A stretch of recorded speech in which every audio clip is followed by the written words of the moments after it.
नमस्कार दोस्तों। तो आज के इस वीडियो लेक्चर में हम लोग बात करने वाले हैं रेडियस ऑफ जायरेशन के बारे में।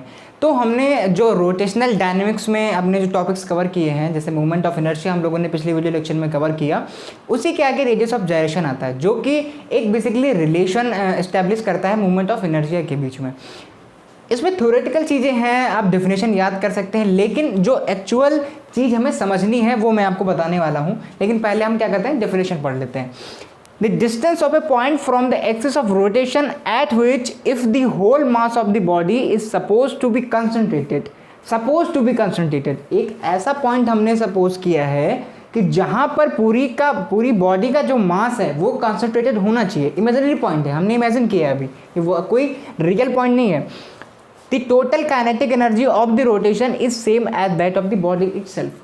अगर हमने कोई एक ऐसा पॉइंट चूज कर लिया, एक ऐसा कोई पॉइंट चूज किया है इसमें, और उस पॉइंट के अबाउट हमने ऐसा माना कि इस बॉडी का पूरा जो मास है वो कंसंट्रेटेड है, यानी कि ये इसका सेंटर ऑफ मास हो सकता है। ठीक है, ये सेंटर ऑफ मास हो सकता है इस एक्सिस, जो हमारी एक्सिस ऑफ रोटेशन है, इसके अबाउट।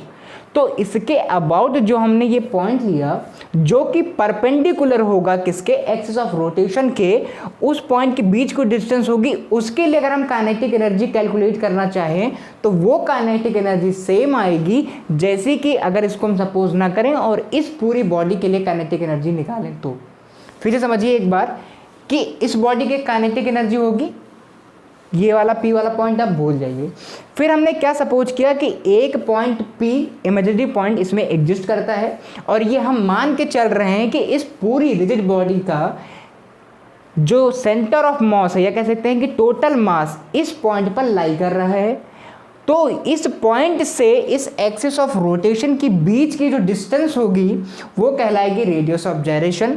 और इस पॉइंट के लिए अगर हम इस सिस्टम, क्योंकि पूरा इसका मास क्या है यहाँ पर कंसंट्रेटेड है, तो इसके लिए अगर पॉइंट P के लिए हम काइनेटिक एनर्जी की इक्वेशन लिखेंगे तो वो सेम इक्वेशन आएगी जैसा कि इस पूरी हमारी जो हमारे पास बॉडी है इसकी टोटल काइनेटिक एनर्जी आनी चाहिए।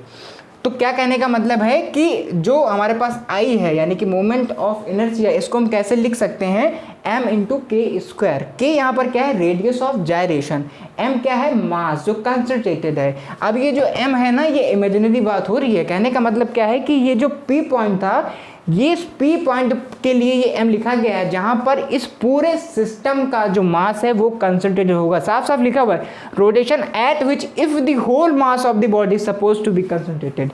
तो यहाँ पर सपोज किया गया है। तो और ये जो P पॉइंट से K की डिस्टेंस है, ये जो K है वो परपेंडिकुलर है, ये P परपेंडिकुलर है किसके, एक्सिस ऑफ रोटेशन के।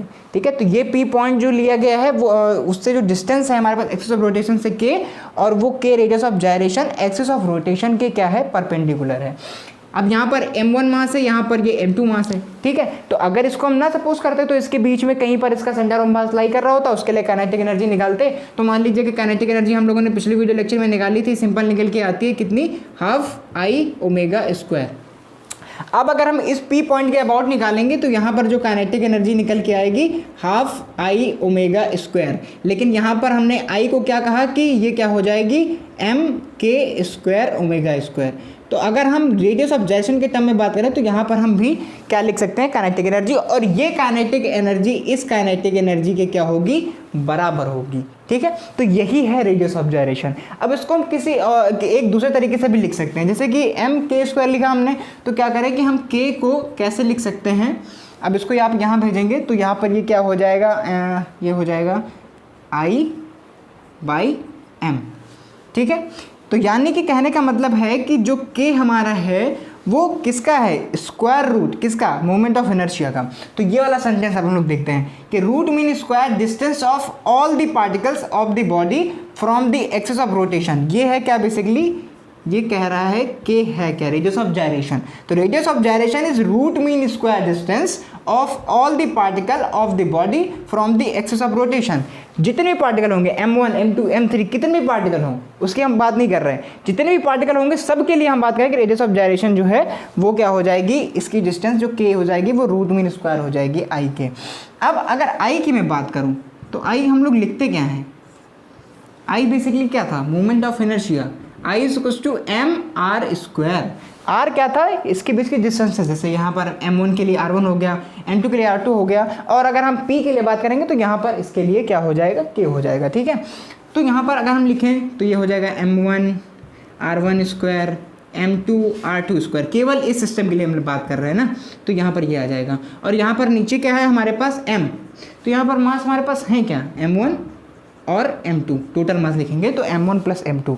तो कहने का मतलब क्या है, यहाँ से इस क्वेश्चन से ये वेरीफाई हो रहा ना कि root mean square distance of all the particles, क्योंकि अगर हमने टोटल मास अगर हम m ले लें तो ये m और यहाँ से m हो जाएगा, m के बराबर हो जाएगा, तो इसको हम m कॉमन ले लेंगे, तो यहाँ पर ये क्या हो जाएगा, m कैंसिल आउट हो जाएगा, या इसको मैं लिख देता हूँ एक बार, तो r1 स्क्वायर और r2 स्क्वायर, मास सेम है लेकिन डिस्टेंसेस सेम नहीं होंगी। ठीक है, तो यहाँ पर नीचे भी m आ जाएगा और उस m से ये अंडर रूट ही होगा, तो इस m से am कैंसिल हो जाएगा, तो यहाँ पर देखिए केवल डिस्टेंस वाला टर्म बच रहा है। तो यानी कि जो हमारे पास रेडियस ऑफ जायरेशन है वो क्या है, root mean square distance of all the particles of the body from the axis of rotation. ये याद रखिएगा कि ये एक्सिस ऑफ रोटेशन है जो कि एंगुलर वेलोसिटी ओमेगा से रोटेट कर रही होगी, जब इस पे हम कोई एक एक्सटर्नल टॉर्क अप्लाई करेंगे, वो भी कहाँ पर, इस रिजिड बॉडी के किसी भी एज पर। ठीक है, तो अब आई होप कि आपको समझ में आया होगा कि रेडियस ऑफ जायरेशन बेसिकली है क्या और कैसे हम इसको रिलेट करते हैं मूवमेंट ऑफ इनर्शिया के साथ में। तो फिलहाल इस वीडियो लेक्चर के लिए इतना ही। वीडियो देखने के लिए बहुत बहुत धन्यवाद।